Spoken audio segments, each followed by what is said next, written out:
O part 2 ng squatter mindset. Papakita natin ngayon kung ano yung mindset na wala sa mga ugaling or utak squatter.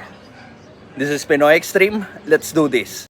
This is Pinoy Extreme. I'm going to show you the one secret that separates winners from losers more than anything else. Okay?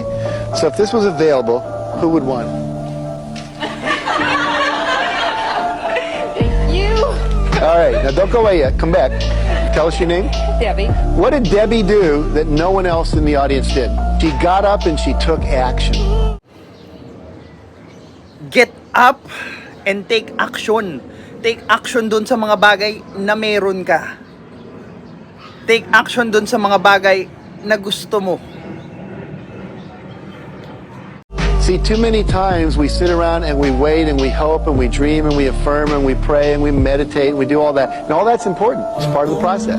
But at a certain point, the opportunity shows up. And if you don't act, you get to sit and not have $50. Okay?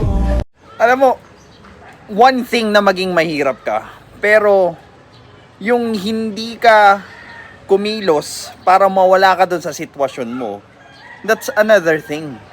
Lalo na pag may tumutulong sa'yo at nag-o-offer ng tulong, kailangan mong i-grab yung opportunity na yun. And ano yung mga bagay or ano yung mga organization na nag-e-encourage sa'yo tumulong?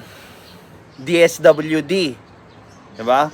Kaugnay ito nung mga taong hindi uma-attend doon sa seminar para makakuha ng ayuda.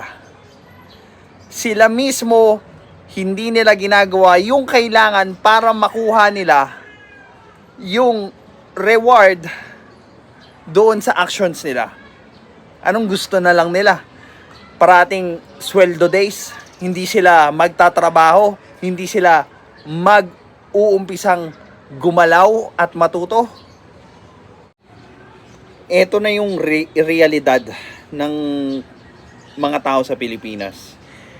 Hindi lahat ng mahihirap ay dahil sa korupsyon ng mga nakatataas, kundi sa korupsyon ng sarili nila. Dahil gusto nila ng minimum effort, maximum profit.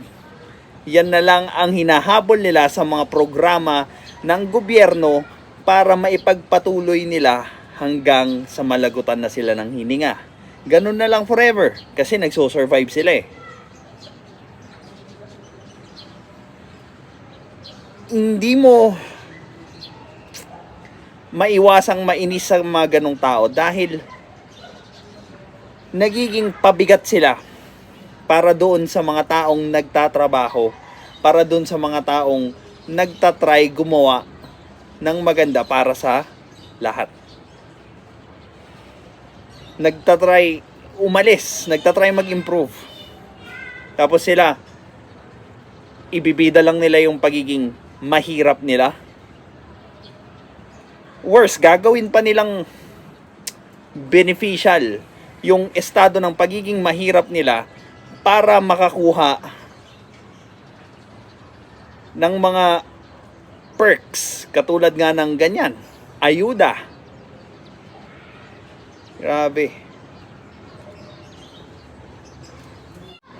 Ginagawa na nilang entitlement yung tulong para mag-survive, hindi para umalis doon sa sitwasyon nila. Grabe. Tapos ito pang mga pa-woke defenders ng mga mahihirap na squatter yung ugali. Sabihin nila, privilege ka kasi. Boy! Sino na yung privilege sa amin ngayon? Di ba? Tinutulungan ka, tapos yung kapalit ng tulong na gusto nilang gawin para na rin mag-improve yung sarili mo. Para na rin matuto ka. Para lumawak yung kaalaman mo. Para matuto kang tumayo sa sarili mo. Ayaw mong gawin. Paano ka pa ngayon tutulungan ng kahit sino? Ano, forever hingi na lang? Forever abot ng pagkain? Diba? Now, there's this famous saying, teach or give a man a fish and he will have a food for a day. Teach the man how to fish and magkakaroon siya ng pagkain forever. Ngayon, natuto na yung tao na, ay, magpaawa na lang ako. Para may fish ako forever. And at the same time, magagawa ko yung mga nonsensical na bisyo ko. This is Pinoy Extreme. Have a good day.